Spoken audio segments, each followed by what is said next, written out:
Galnet News Digest, 19th of October 3307. We read the news so you don't have to. In this week's news, Nova confident of stabilising stricken station. Don't emote, urges Pilot Federation. The Ante-Pre-Penultimate farewell comeback tour.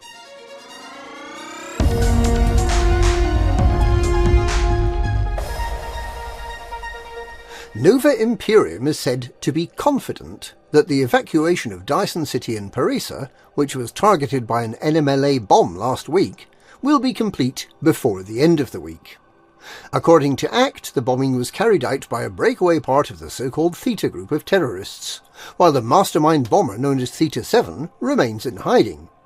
The terrorists have said they intend to completely eliminate the Imperial Duval bloodline, although in this case they failed to strike their target, the family of Hadrian Duval. Once the evacuation phase is complete, Nova Imperium will start repairing Dyson City, for which they will require large amounts of construction components. In other news, the Federation has arrested around 1,200 alleged terrorists, using the Proactive Detection Bureau to arrest people before they have committed any crimes. The Federation has, however, failed to detain Yuri Grom, and Grom has instead made off with one of the Federation's megaships. Following the success of the Colonia Bridge Initiative Phase 1, fleet carriers remain on discount until Thursday in the Alcor and Colonia systems. The 35 new megaships are expected to be deployed on the 28th of October, but it's not yet clear what Phases 2 and 3 of the initiative will involve. Orion University has thanked commanders who helped locate its missing Scrivener's clan dredger and says it plans to evict the current operators within the next few days.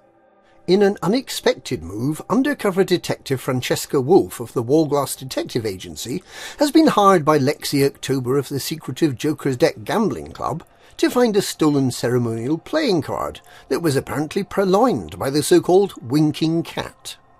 She will no doubt be appealing for information. And Zemina Torval has completed the corporate separation of her part of Mistopolis Mining, which will henceforth be known as Torval Mining and is headquartered in LTT 198.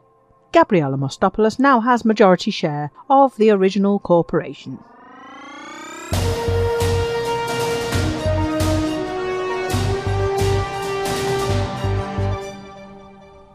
Engineers working for the Pilots Federation have urged commanders not to attempt any non-verbal communication after a number of hospitalizations. The only ways that commanders can currently express themselves are head movements and a strange curtsying manoeuvre that can also be used as part of a sort of impromptu Cossack dance or for experimental breakdancing. This can and has led to injuries to those less used to bending over backwards. The Pilots Federation had hoped to start rolling out a new set of useful hand signals this week, but have had to delay the deployment after a number of test subjects sustained injuries while attempting to salute too vigorously. In addition to the salute, commanders will be permitted to agree and disagree, signal stop and go, as well as pointing, waving and applauding. The stop and go signals could come in extremely handy for marshals at SRV racing events. Conveniently for those who have trouble interpreting hand signals, the excellent Supratech wraparound heads-up holographic display incorporated into our suits will interpret the gestures for us, along the lines of Commander Beetlejude pointed at the mission target, and Commander Wotherspoon applauded Commander Beetlejude's ability to point out something that's completely and utterly obvious.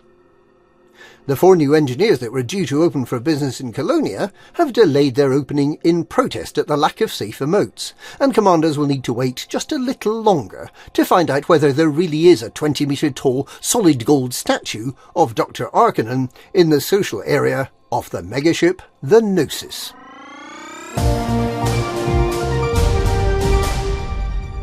Scribbling senator and chronicler of the life and times of Lady Kahina Salome Loren, Commander Drew Wagar, has announced that he is about to retire again, but only after he completes his farewell tour of all 400 billion stars in the galaxy.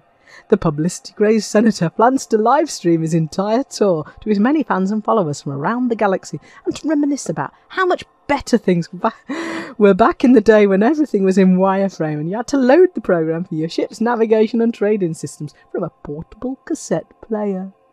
Galactic leaders gathered round to celebrate his departure and to wish him a safe journey on his tour and a happy and potentially final retirement.